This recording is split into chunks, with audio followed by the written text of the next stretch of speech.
What is up, ladies and gentlemen? We are back with yet another GameCube Hidden Gems Cake Classic. In my first GameCube Hidden Gems video, I was only able to talk about 10 games, but there are so many more gems, so I figured I'd make a part 2. I also decided to include a handful of Japanese games in this list, so hopefully you'll see at least a couple games you've never heard of before. Without further ado, let's get into GameCube Hidden Gems, Part 2. Kicking things off at number 10, we have Doshin the Giant. I'm sure you may have seen this guy before in Super Smash Bros. Melee and wondered, who the hell is this guy? Well, his name is Doshin, and he's from a game called Doshin the Giant. Originally released for the Japan-only N64 DD, this game is a wacky god simulator where you play as Doshin. You can alter the island, create or destroy terrain, grow trees, control natural disasters, etc. You can choose to either help or terrorize the island's villagers. Performing good actions causes the villagers to release love, which Doshin absorbs and then grows in size. If you choose to be evil though, the villagers will release hate, which Doshin also absorbs, but then runs the risk of turning into Doshin's evil counterpart, Doshin the Hate Giant. Super interesting game that we unfortunately never got in America. A Japanese copy of this game can be found for about $30, but honestly, you're probably just better off emulating the PAL version so you can play it in English. At number 9, we have Bomberman Generations.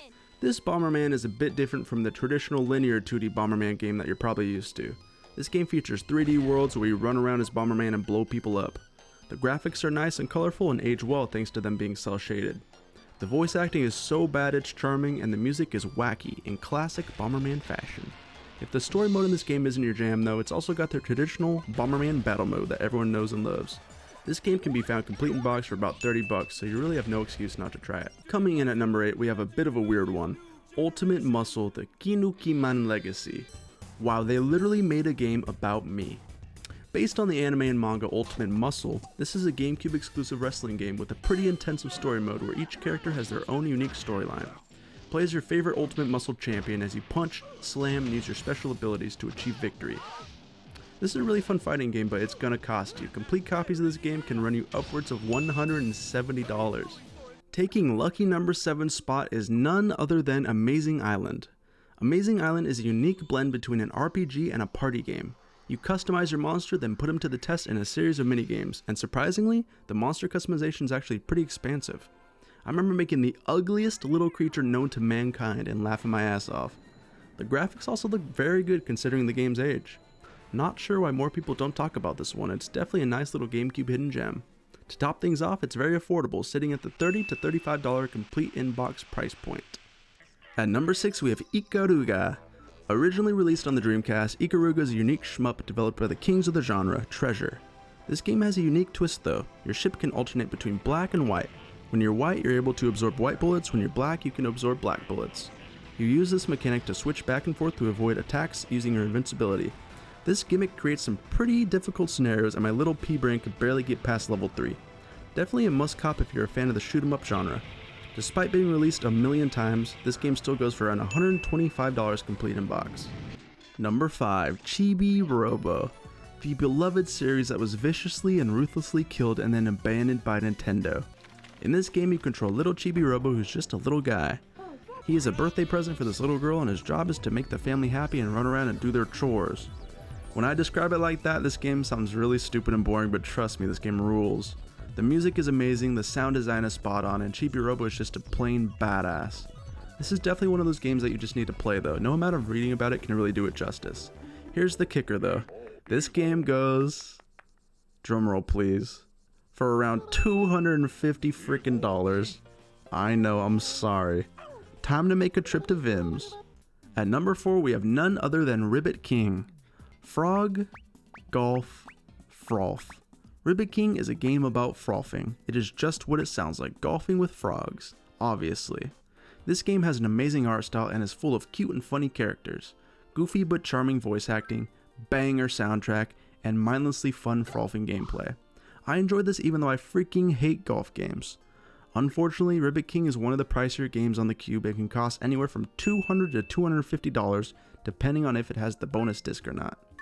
If anything, at least try to play the PS2 version, which is a lot cheaper. Trust me, frothing will change your life forever. Entering top 3 territory, we have Alien Hominid. Originally starting out as a flash game on Newgrounds.com, rest in peace, Alien Hominid is a 2D side-scrolling shooter developed by the same geniuses who brought us Castle Crashers and Battle Block Theater. I played this game all the time as a kid and loved every minute of it. Me and my brother would take turns making levels on the PDA minigame and honestly played that more than the main game. It has an amazing art style that ages perfectly thanks to the artist Dan Paladin. Great humor and is hard as hell, or maybe I just suck ass. Alien Hominid is an extremely challenging game similar in playstyle to something like Metal Slug. This game has skyrocketed in price recently though and has settled around the $70 to $100 mark. Definitely worth picking up though. Number 2, Beautiful Joe. Beautiful Joe is a game about a normal dude who gets sucked into a movie while he's on a date with his hot girlfriend. He turns into Beautiful Joe at this point, which is basically just some Power Ranger superhero guy. You're able to slow down and speed up time as well as collect a handful of different abilities. You then use these abilities to solve puzzles and progress through the game. The cel-shaded graphics are still super nice to this day, the music is dope, the character designs are badass, and the writing is witty. I definitely recommend checking out Beautiful Joe 1 and its sequel. You can skip Red Hot Rumble though. This one could be picked up for around $30. Ladies and gentlemen, the moment you have all been waiting for, the number 1 spot on my second GameCube Hidden Gems video. This spot belongs to none other than the Japan exclusive Kudodin Squash. This is one of the most unique and creative games I've ever played in my life. You play as this cute little bird fella and control what looks to be a rectangle or a snowboard or something. Does not really matter, but you maneuver this thing through levels while trying not to let it hit any edges. You can speed up or reverse the direction if you want, but you can get through most of the game without doing that. The gameplay is extremely addicting, but there's a good amount of challenge and customization. The music is simply wonderful. If you play one game from this list, then please make it this one. Kudodin Squash is a 10 out of 10, and you can pick it up for about $40. That does it for yet another GameCube Hidden Gems video. I've really been enjoying making game collecting content for you guys, so subscribe if you want to see more. Much love and thanks for watching. Peace.